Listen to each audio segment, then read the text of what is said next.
guys, I'm going to do a couple videos to kind of walk you through your lesson 8.1 in your learning packet. I'm actually going to break 8.1 into two videos. We're going to look at two different types of special right triangles. You have the 45-45-90 and the 30-60-90. For the first video, I'm just going to do sort of the basics of the 45-45-90, do a few examples with you, and then we'll do some more on at the end of the 30-60-90 video, because we have some problems in your packet that are a mixture of the two. So, but anyway, let's get started with just the 45-45-90 to begin with. Okay, so one thing to remember when we're looking at these special right triangles, particularly the 45-45-90, is that it is an isosceles triangle, okay, which we learned about earlier this year. They have two congruent angles and two congruent sides, and the two congruent sides are the two that form the right angle. So that would be, in this case, the legs of the right triangle are congruent. So for 45-45-90, the legs are always congruent, okay? So we can think, since they're the same, I'm just going to call them x. So let's just suppose that we don't know what they are right now, so we're just going to call them x. So our leg is x. Now, the ratio of the leg to the hypotenuse is always the same. It's always going to be whatever the leg is times the square root of 2. So our hypotenuse is always x square root of 2. Okay, so this relationship makes it pretty easy to find missing sides for right triangles. So for example, if you look at the first one here, I'm given one leg, right, and the other leg is unknown, and I don't know the hypotenuse. But we just said that the legs are always the same. So if one leg is 8, the other leg has to be 8. So for x, I can write it's 8. It's the same.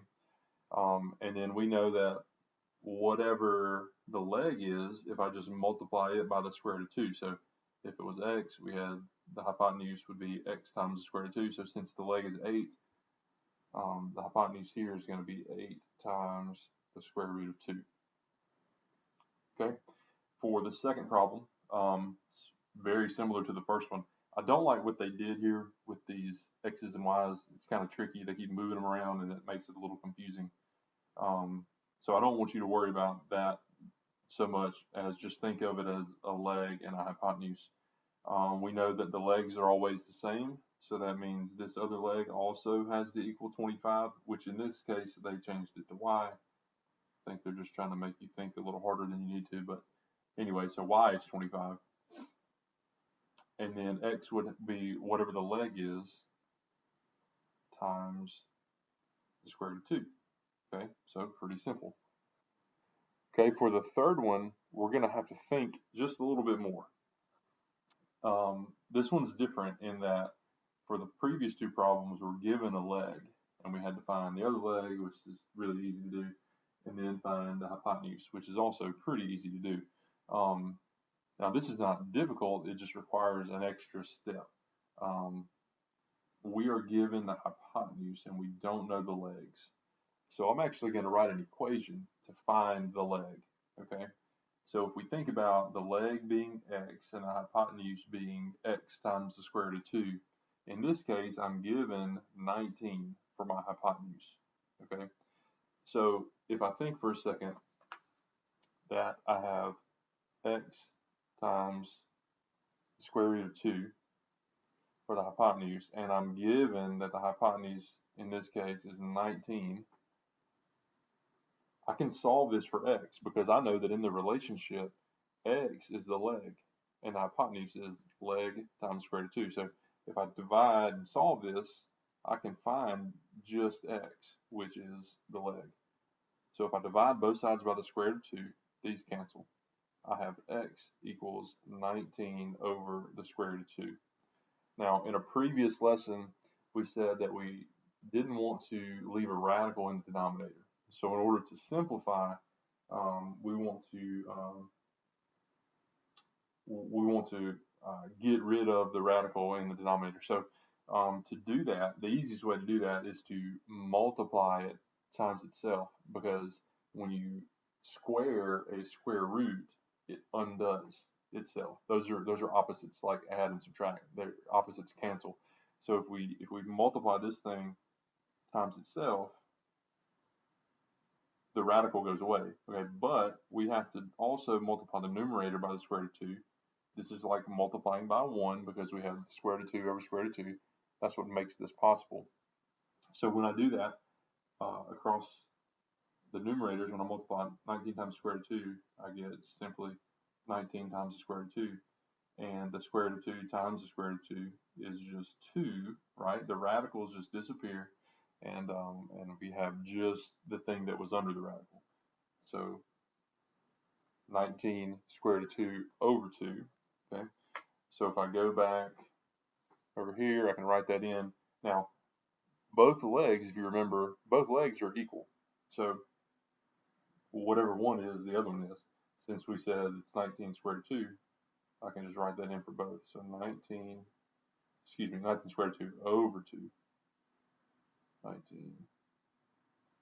square root of 2 over 2 for both legs of that triangle.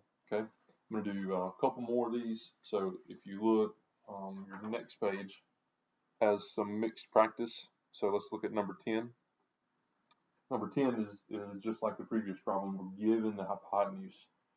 So I need to once again think of this equation.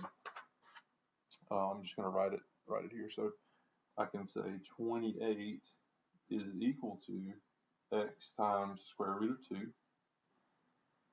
Divide both sides by the square root of 2. This is going to help me get x by itself, which it represents the legs, right? So these cancel. I have 28 times square root of 2, 28 over the square root of 2 equals x, okay? But once again, we want to get rid of the radical in the denominator. So I'm going to multiply by the square root of 2 over the square root of 2. Square root of 2 times the square root of 2 is just 2. And this one would be 28 square root of 2 on the top. So just multiply the square root of 2 times 28 gives you 28 square root of 2. Now, this can be simplified one step further. 28 and 2 are both outside the radical. So let's just forget about the radical for a second. How would you simplify 28 over 2? You would just divide, right? 28 divided by 2 is 14. So I can write 14 square root of 2. That would be my simplified answer, and that would be the value for both legs in number 10.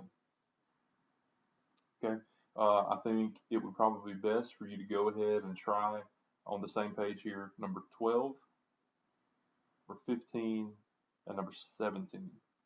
Okay, and then stop after you do that. And then at the end of the next video, I'm going to work through some like these at the bottom where we have multiple triangles together. All right.